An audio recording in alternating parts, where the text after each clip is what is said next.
नमस्कार विद्यार्थी मित्रांनो, इयत्ता 5वी तुकडी ब problem set number 15 solve the following and write the question and reminder.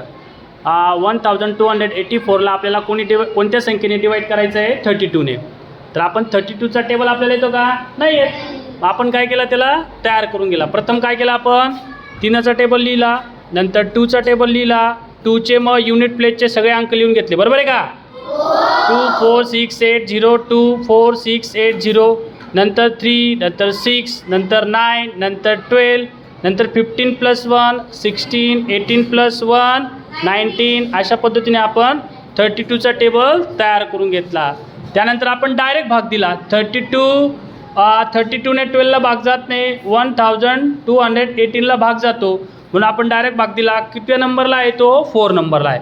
1 2 3 4. मग 32 4 जा 128. Yes or no?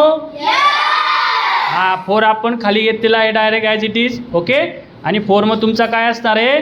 34ला 32ने भाग जाणार आहे का? नाही, म्हणून आपण इकडे 0 हा घेतलेला आहे. म्हणजे हा 0 4 ॲज इट इज तुमचा रिमाइंडर आलेला आहे.